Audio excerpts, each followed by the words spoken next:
The church was suffocating, the air thick with grief and the weight of unsaid words. Marcus stood at the back, his hands shoved deep into the pockets of his ill-fitting suit, watching the sea of mourners in black. His heart thundered, not just for the loss of his uncle, but for the secret he'd carried for years, a secret that could unravel his family or set him free. The small town of Havenwood, Maine, wasn't built for secrets. Nestled between pine forests and rocky cliffs, it was the kind of place where everyone knew your name, your business, and your sins. Marcus Jackson, 28, had grown up here, the youngest of 3 brothers in a family that prided itself on stoic strength. His father, Leonard, a retired fisherman, valued silence over sentiment, and his mother, Grace, poured her love into casseroles and church hymns. Marcus was always the quiet one, the one who listened, who nodded, who never pushed back. But today, at Uncle Ray's funeral, he felt the weight of his silence like a stone in his chest. He scanned the pews, his eyes landing on Javier Morales, 29, sitting near the front. Javier's dark hair fell softly over his forehead, his hands folded tightly in his lap. They hadn't spoken in days, not since the fight that left Marcus questioning everything. Javier, a graphic designer who'd moved to Havenwood 2 years ago, was everything Marcus wasn't. Bold, unapologetic, with a laugh that could fill a room. Their love had started in stolen moments, a late-night coffee at the diner, a walk along the pier, but it had grown into something neither could ignore. Yet Marcus had kept it hidden, buried beneath his family's expectations. The service began, and the pastor's voice droned, a steady hum of scripture and platitudes. Marcus barely listened. His mind was on Javier, on the argument that had fractured their fragile world. "You can't keep hiding me," Javier had said, his voice sharp with hurt. "I'm not your secret, Marcus. I'm your life." Those words had cut deeper than Marcus could admit. He wanted to be brave, to shout his love from the cliffs, but fear had always won. Fear of his father's disapproval, his brother's judgment, his mother's quiet disappointment. As the pastor called for eulogies, Marcus felt a pull, like a tide dragging him toward the shore. He stood, his legs unsteady, and walked to the podium. The room fell silent, every eye on him. His family knew him as the one who never spoke up, the one who faded into the background. But today he couldn't stay quiet. I need to say something," Marcus began, his voice trembling. "Uncle Ray wasn't just my uncle. He was the one who saw me when no one else did." He paused, his eyes finding Javier's. "He knew who I was, who I loved." A murmur rippled through the crowd. Marcus's heart pounded, but he pressed on. "I've been hiding for too long. I've been in love with someone, a man, and I've kept it from all of you because I was afraid. But Uncle Ray, he told me to be brave, to be honest. So here I am." The church was a frozen tableau, every face a mix of shock, confusion, or quiet understanding. Javier's eyes glistened, his lips parting slightly. Marcus's father, Leonard, sat rigid, his jaw tight. Grace clutched her handkerchief, her face unreadable. But Marcus didn't stop. He spoke of Javier, of their love, of the nights they'd spent dreaming of a life where they didn't have to hide. He spoke of Uncle Ray's quiet encouragement, his knowing smiles, his whispered advice. "Don't let fear steal your truth, Marcus." When he finished, the silence was deafening. Then, slowly, Javier stood, his footsteps echoing as he walked to Marcus's side. He took Marcus's hand, and for the first time in Havenwood, they stood together, unashamed. The aftermath was chaos. Leonard stormed out, his brothers trailing behind, their faces a mix of anger and betrayal. Grace stayed, her eyes soft but distant. The town buzzed with whispers, and Marcus felt the weight of their judgment. But Javier's hand in his was an anchor, a reminder that he'd finally spoken his truth. That night, they sat on a bench by the pier, the ocean stretching endlessly before them.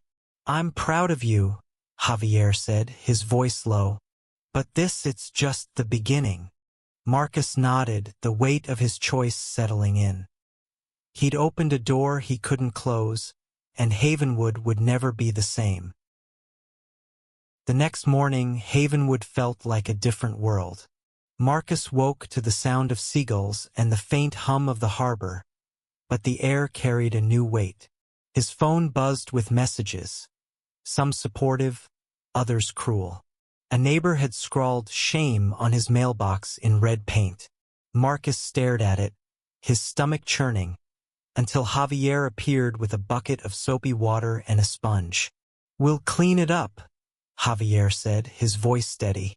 Together, they scrubbed in silence, the red paint bleeding into the water like a wound.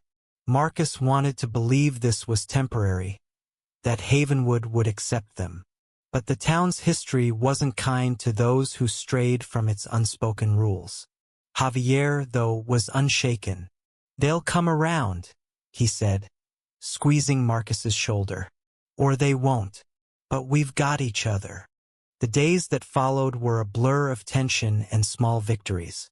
At the diner, their usual haunt, some regulars avoided their eyes, but the owner, Miss Clara, a 60-year-old black woman with a no-nonsense smile, slid an extra slice of pie onto their table.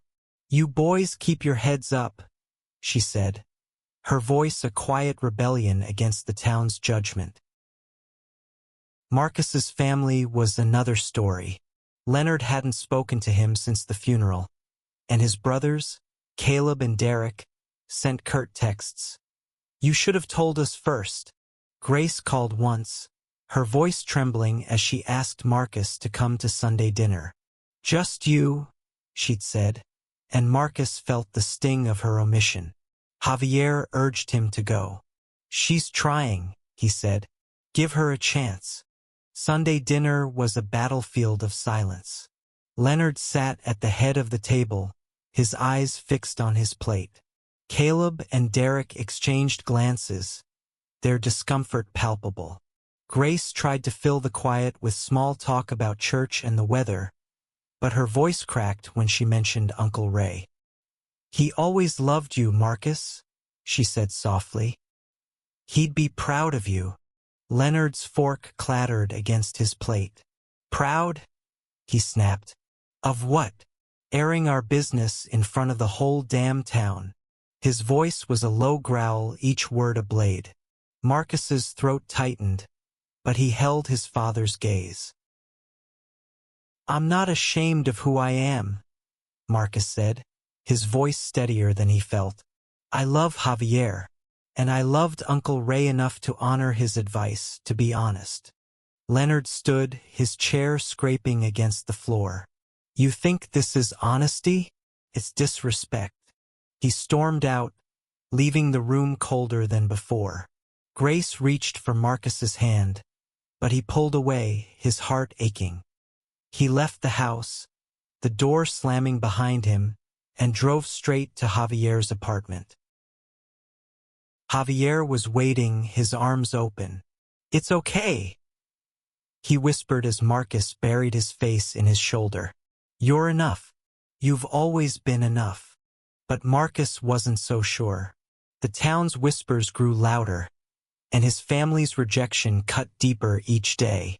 He started avoiding the diner, the church, the places where eyes followed him like shadows. Javier, though, refused to hide. He dragged Marcus to the local art fair, where he designed posters for the event.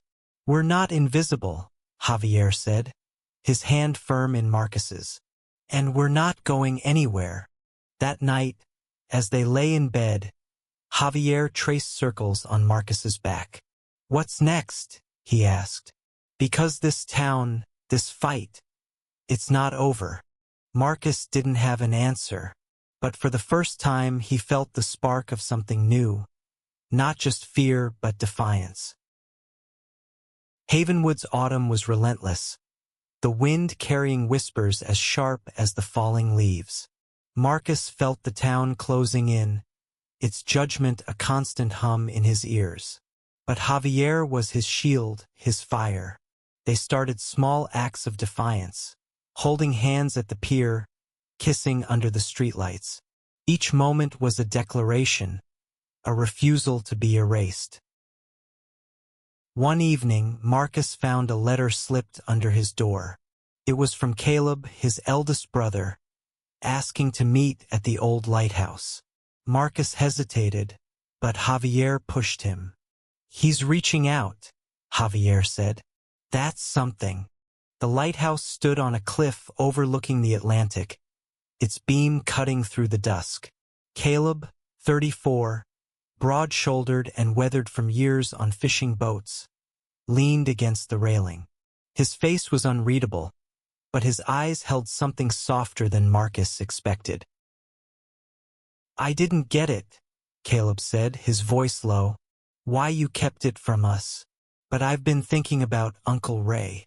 He knew, didn't he?" Marcus nodded, his throat tight. "He saw me. Really saw me."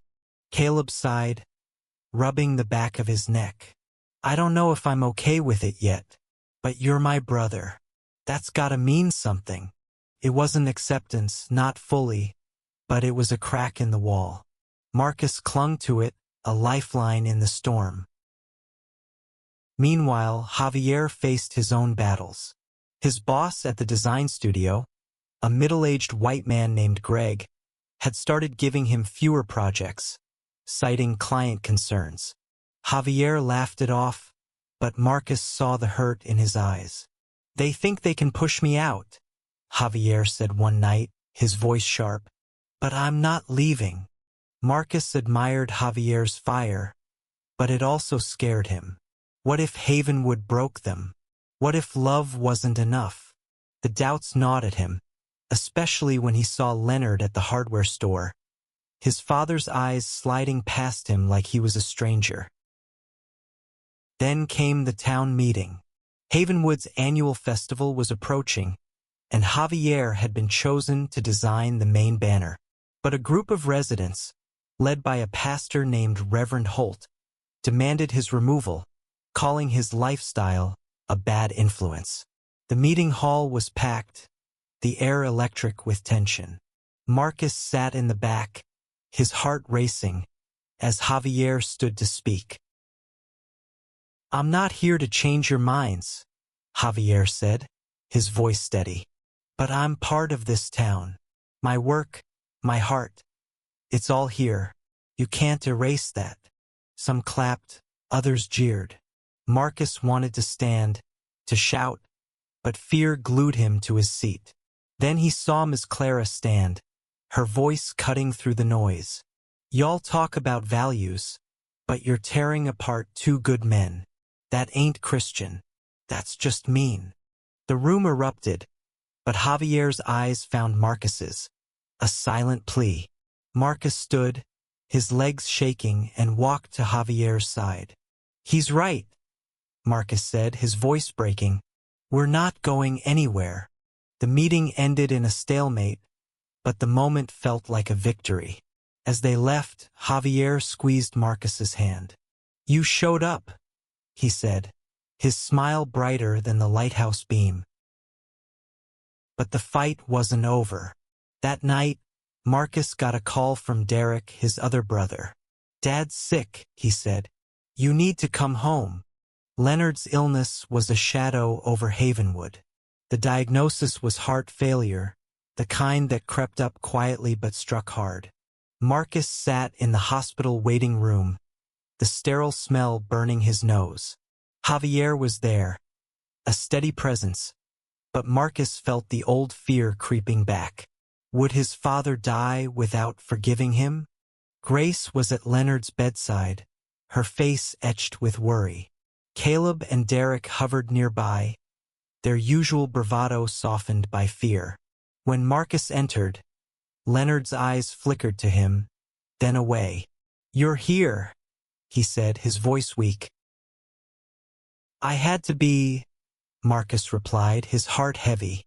He wanted to say more, to bridge the chasm between them, but the words wouldn't come. Javier stayed in the waiting room, giving Marcus space, but his absence felt like a missing limb. Marcus wanted him there, needed him there, but he didn't know how to ask. Instead, he sat by Leonard's bed, listening to the beep of machines and the weight of unspoken apologies. Days passed, and Leonard's condition stabilized, but the distance between father and son remained. One night, Grace pulled Marcus aside. "He's stubborn," she said, her eyes tired. "But he loves you. He just doesn't know how to say it." Marcus wanted to believe her, but Leonard's silence was louder than any words. Then, unexpectedly, Caleb stepped in. He'd been talking to Leonard, chipping away at his walls. "He's scared," Caleb told Marcus. "Not just of dying, but of losing you." The festival arrived, a burst of color and music in Havenwood's gray autumn. Javier's banner hung proudly over the main street, a vibrant mural of the town's history. Despite Reverend Holt's protests, the town council had voted to keep it.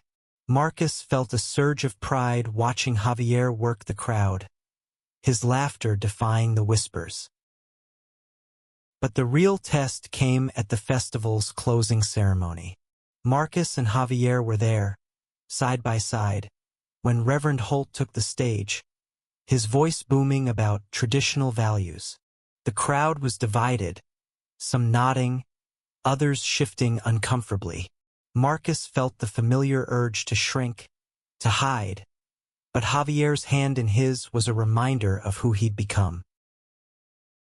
Then, a miracle. Grace stood, her voice trembling but clear. "My son is a good man," she said, "and he loves someone who makes him happy. If that's not a value, I don't know what is." The crowd went silent, then erupted in applause. Even Derek clapped, his face soft with surprise.